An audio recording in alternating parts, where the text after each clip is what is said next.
कोई उसमें गलत काम का कोई सवाल ही नहीं, परिग्रह कोई डांका डाला नहीं। मैंने कि हाँ इसमें तो बात सही है।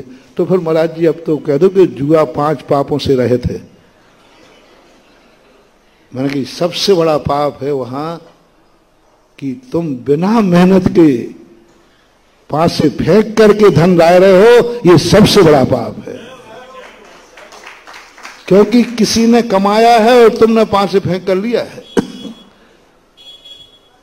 जो चोर यही तो करता है, कमाता कोई और ले।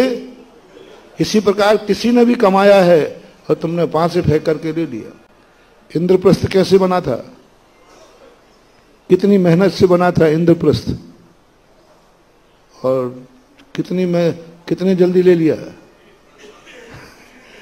एक बार पासा फेंका, इंद्रप्रस्थ हमारा हो गया। इंद्रप्रस्थ उसने कितनी मेहनत से बनाया था, कितने परिश्रम से बनाया था, और तूने बिना पसीना बहाए ले लिया।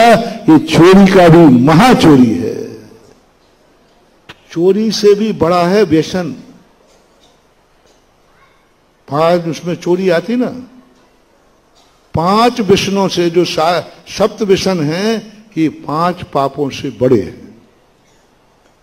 7 व्यसन का त्याग है और 5 पापों का त्याग नहीं। तो भी सम्यक दृष्टि हो सकता है। 5 पाप का त्याग नहीं किया, लेकिन 7 व्यसन का त्याग किया है। और किसी ने 5 पापों का त्याग कर दिया, लेकिन 7 व्यसन का त्याग नहीं किया। तो 7 व्यसन 5 पापों से भी महापाप में आते हैं। जुआ को व्यसन में रखा, चोरी से भी बड़ा पाप है जुआ, बहुत बड़ा पाप। एक डाकू डाका डाल रहा है और एक जुआरी जुआ खेल रहा है। डाकू से भी ज्यादा बड़ा पापी जुआरी माना जाता है।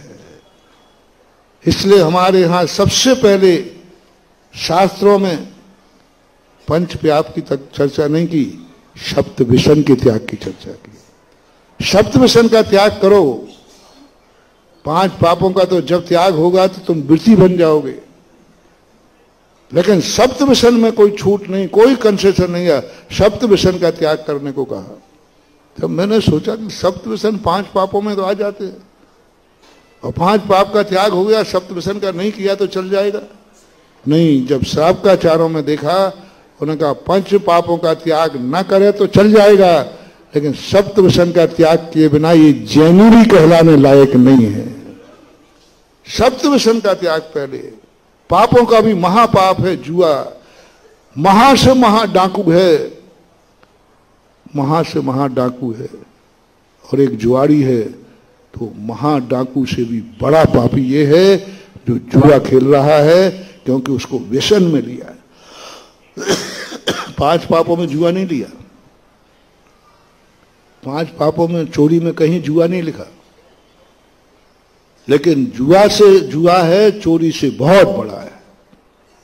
इसलिए आज जो बातें चलती है कि हम त्याग नहीं करेंगे, ज्ञान करेंगे, और आज की शिक्षा ऐसी ही हो रही है। इसलिए सब ज्ञान तो खूब कर रहे हैं, लेकिन चारस से भ्रष्ट होकर के अपनी जिंदगी का पतन कर रहे हैं, अपने परिवार को भूल रहे हैं। बड़े होने के बाद माँ बाप की भूल रहे, ज्ञान कर लिया ना, गुरु को भूल रहे हैं, धर्म को भूल रहे हैं, अपने आचार विचारों को भूल रहे हैं, जैसे रावण भूल गया था। ज्ञान तो किया, लेकिन आचार विचार खत्म हो गए। और कितने लोग थे जिनके आचार विचार अच्छे थे, लेकिन ज्ञान कुछ भी नहीं था। आज वे मोक्ष में जाकर के बैठे हैं। तो समास घोषंतो, 6 द्रव्य 7 तत्वों का कुछ भी ज्ञान नहीं था, फिर भी उनका चारित्र, उनका त्याग इतना था, उस त्याग के बल पर एक क्षण में जाकर के सिद्धालय में जाके विराजमान हो गए। इसलिए अपनी जिंदगी में विचार करना। उन्होंने कहा महाराज जी, यह